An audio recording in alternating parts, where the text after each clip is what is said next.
from Chelik Gimel, I'm sorry. A little bit, 20 minutes. And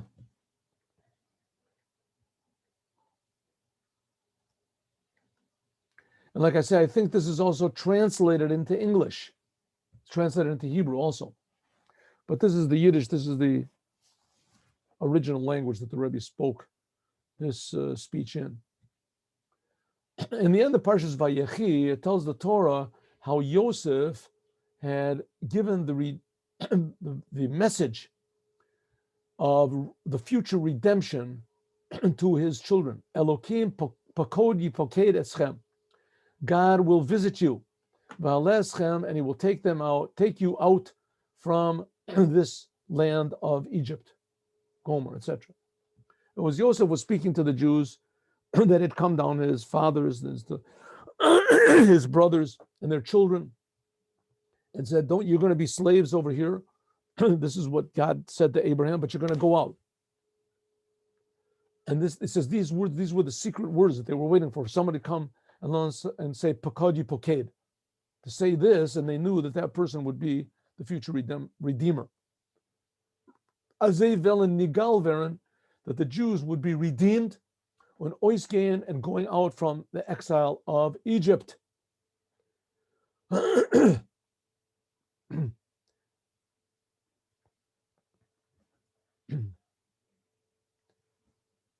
this also hints at the future redemption now.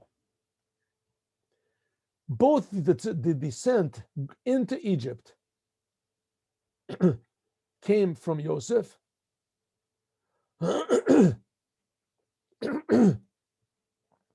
Tzulibim, because of him, all of the Yaakov and all of his sons came to Egypt, because that was where all the money, all the food was.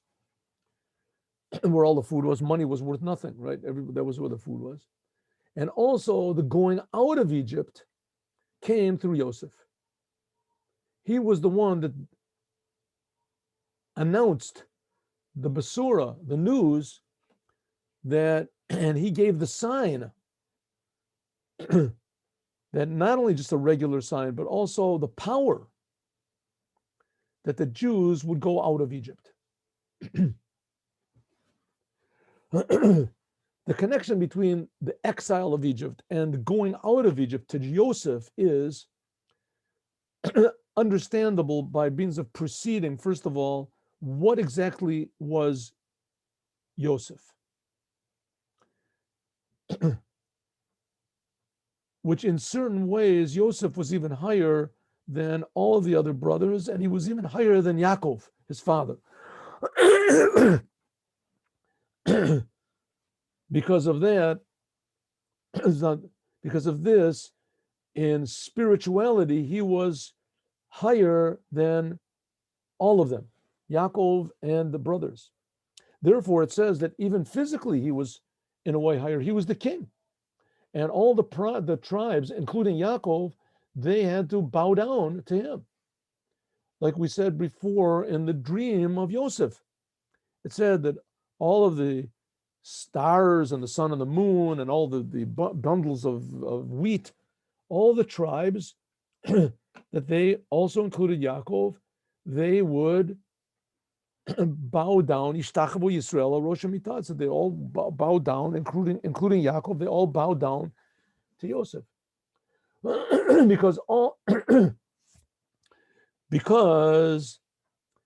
everything that there is in the physical world also comes from spiritual, and especially regarding the life of Avram, the Avos, and the Shvatim, which their whole entire life was spiritual, like the Alter Rebbe said in the Tanya, that the life of a tzaddik is not life which is physical, but it's spiritual. Namely, this really should be the life of every Jew. Faith in God, fear of God, and love of God. That the life of a tzaddik is not a physical life, but it is only spiritual, like we just said. The same thing was all the other tribes with Yaakov. They came and bowed down to Yosef because Yosef was higher level than they were. Regarding the level of Yosef, regarding the other tribes. It says in long length in Chassidut that all Avram, Yitzchak, and Yaakov, and all of the other Shvatim, all of their other sons, right? Levi, Reuven, Shimon, Levi, they were all roitzon. They all had to be shepherds. Upgazundert, separated from the world. Was Ken and Zay, then they could, because the world was an interference to their serving God, disturbing. But Yosef was the assistant king of Egypt, the worst place in the world, which a king in general is always busy. He constantly has to be making these split-second decisions, especially in Egypt, where Egypt was called the Erva Sa'oretz, the lowest place in the world. It was the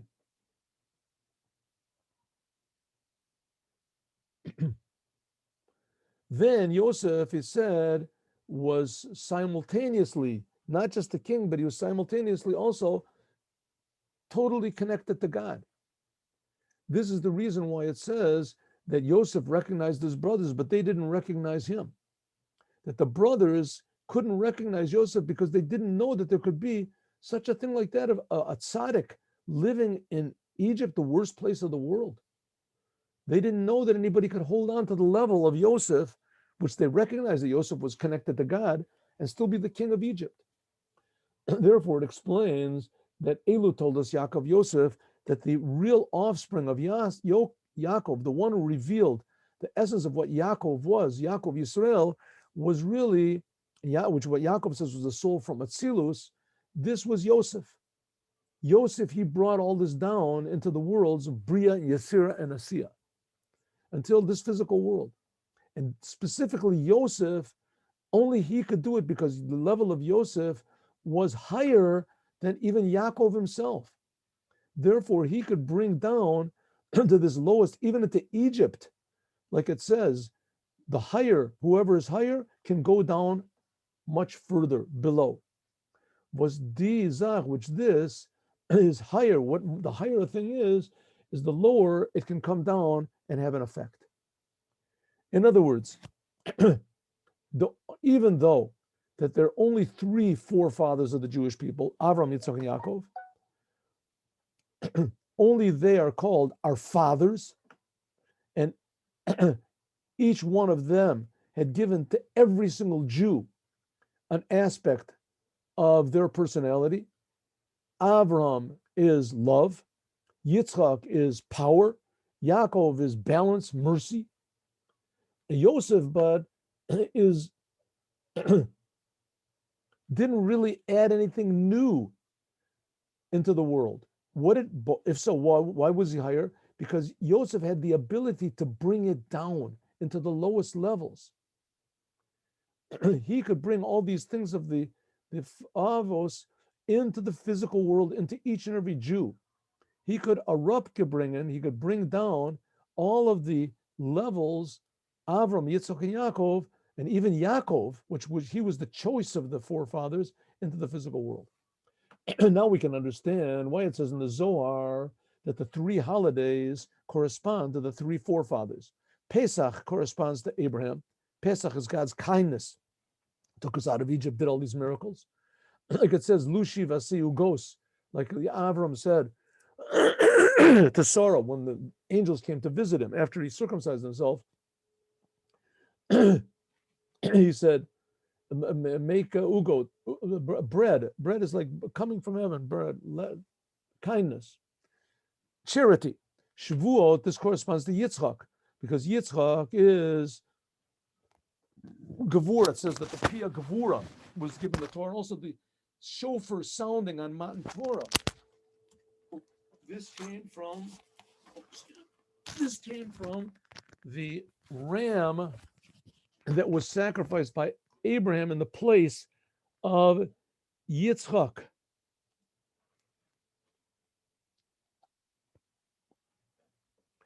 And the shofar came from the horn of the ram of Yitzchak. And Sukkot corresponds to Yaakov, because Yaakov, it says, Mikneo was a Sukkot. Sukkot is the whole idea of faith that God surrounded, covered over the Jews, protect us. Which is the first time which was mentioned in the Torah, the whole idea of Sukkot. That's true. But the holiday of Shmini Atzeret, which is an extra holiday tacked onto the end of Sukkot, corresponds to Yosef. Because just like Yosef, it says, Elah told us, Yaakov, Yosef, that Yosef is a continuation. He just brought everything Yosef into the world. But also Shmini Atzeret, it's just a continuation. It brings down what the holiday of Sukkot is. It brings it down into the world. Shmini Atzeret, there are, so that's the aspect of Yosef. The Rebbe is going to compare here Yosef Atzadik to the previous Lubavitcher Rebbe, who's also called Yosef. And the previous Lubavitcher Rebbe, just like Yosef, was in the worst place in the world. The previous Lubavitcher Rebbe was also put in the worst places in the world. In communist Russia, I don't know if there was ever such a terrible place in the history of the world as communist Russia. People were just killed. They said that Stalin killed 50 million of his own people. There's more moderate estimations that he only killed 30 million. That's where the Alter Rebbe was, the previous Rebbe was. In the previous Rebbe, therefore, Yosef, his name is Yosef. Yosef corresponds to the holiday of Shmini Atzeret. We said, what was the thing of Yosef? That Yosef brought Abraham, Yitzhak, and Yaakov, he brought them into the physical world to the lowest places. That's also the holiday of Shmini Atzeret. Shmini Atzeret is like a fourth holiday tacked on to Pesach, which corresponds to Avram, and Shavuot, which corresponds to Yitzhak, and Sukkot, which corresponds to Yaakov, as the tacked on to the holiday, which corresponds to Yaakov, is Shmini Atzeret. That corresponds to Yosef. In Shmini Atzeret, we see that there are two opposite factors. Number one, it is a holiday on its own, separate Yom Tov on itself alone, and not like the seventh day of Pesach, which is part of Pesach. And Shmini Atzeret, we say Shechianu when we say, but on the other hand, it is called Shmini Atzeret. It's called the 8th day of the holiday, the Achter Tag. So it's not a holiday on its own. Sukkot is 7 days, and the 8th day is called Shmini Atzeret. So it's, on the one hand, it's a holiday on its own, and you make Shechianu. But on the other hand, it's not a holiday. It's called the 8th day of Sukkot. Because Shmini Atzeret, this is joined to Sukkot, just like Yosef was joined to Yaakov. Yosef was a continuation of Yaakov into the world.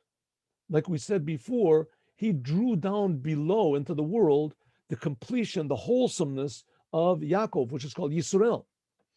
But this itself can only come, this ability to bring the level, the highest levels of Yaakov below, this is only by a special quality of Yosef. In other words, he was like a something in himself, but on the other hand, he was a continuation of Yaakov. In order to bring Yaakov into the world, he had to have a new power that Yaakov himself didn't have. This is this whole thing of Shmini Atzeret. This draws down everything into the inner inside of Sukkot is brought down by Shmini Atzeret, because Sukkot shows on this surrounding level, which is encompassing all of the nations as well. It draws everything in a very surrounding way. That's a sukkah. You sit in a sukkah, but Shmini Atzeret can bring it down, according to Kabbalah, brings it down into an inside, into your inside personality, into your heart. Atzeret you lachem, it says yours.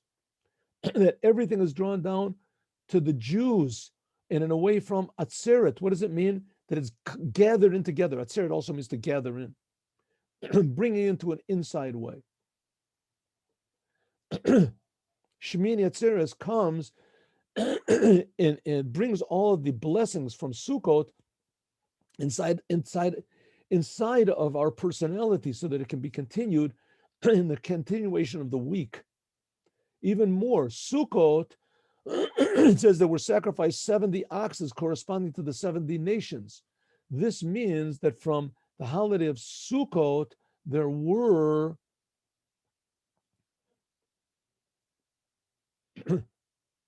blessings and a surrounding way to also the non-Jews.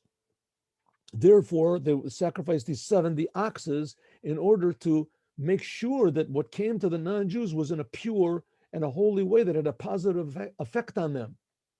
But in Shmini Atzeret, even though that everything comes down below, and it says that it's like Yosef, that he brought it down into the world, but nevertheless, there was only one ox that was sacrificed, one ox and one ram. Because by this it states, Liu Lavado, that Shmini Atzeret is us and God alone, and no one is with us.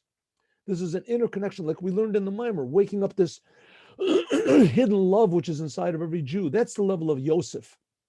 Yosef brought everything down, even to the lowest place. It says also the same thing. It was the number 8. The number 8, it says on one hand, it's a holiday on its own. But on the other hand, it draws down the number of 8, which is higher than any of the other levels of the creation. Creation was made in 7 days. That's what's called normal. 7 days of creation. The number 8, this is a higher level. This is the level of the bris also. And Yosef, by the way, is called a tzaddik. Tzaddik corresponds in the body. The body, Yesod, is in the place of the bris, of the covenant. This is higher than Ishtaushlus. This gives birth. Also, we can find the same thing by a bris. That's what he says over here. It brings holiness into the lowest places. This is all done by Yosef. According to this, now we can understand the connection between the going out of Egypt, going into Egypt, with going out of Egypt to Yosef. The whole intention why the Jews went into Egypt, into the exile of Egypt, is in order to remove from them, to go out with a great riches. What does it mean, great riches? God couldn't make them rich in another way. He had to put them into Egypt to make them rich. Exactly the opposite. Why were the Egyptians rich? He should have given all that money to the Jews in the beginning. He says, no. God wants there to be a world. And in the world, there are trapped sparks of meaning and holiness. And that's why the Jews went into Egypt to Mavara in order to refine these sparks of holiness which are found in Egypt. It says Erev Rav felt that there were what's called 288 sparks, and the Jews went out with 202. All that's left over there is 86, and that's the gematria numerical value of nature, hateva. When that's what we have to purify now. That's our Egypt now, is our nature. When Jews finished the service in Egypt, and they purified everything, so that's why Yosef brought them down into Egypt, because that's the thing of Yosef. He also went down into Egypt in order to purify, remove these sparks of meaning, which that's what it says, that the future redemption from the redemption, from Egypt was in the power because of the merit of the bris milah. Bris milah, that's Yosef, and the blood of the Pesach offering. Because the blood of the milah, the blood of the circumcision, this comes from the lowest place. Yesod is the end of the body. This is the lowest place in the body. But the power to bring this out, to go down so low, and to bring out these sparks, this is from Yosef Tzaddik. Therefore, Yosef, he was the one that brought the Jews into Egypt, and Yosef is the power to bring the redemption from Egypt, to do all these purifications. And here the Rebbe is going to say this is the same thing about the previous Lubavitcher Rebbe. As anyone who is interested, tomorrow morning at 8:15, we're going to finish this Sikha. We learn tomorrow from 8:15 until 9 o'clock. But let's just you're all invited. Please bring your friends. Now we are going to learn from Yom Yom. Yom. And today is the 16th of Tevis, right? Yes. The Tzemach Tzedek said to Rav Hendel, Chanuch Hendel, in Yechidus, the Zohar, learning the Zohar, elevates the soul.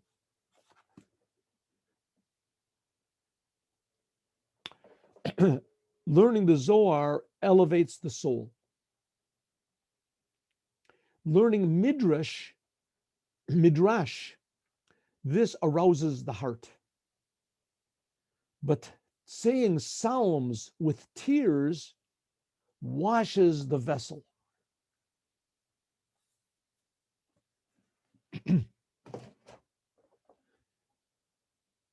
Hope to see you all at 3:00, God willing. We're learning Chumash with Rashi as before. Have a good day, everyone. God bless you all with Moshiach now.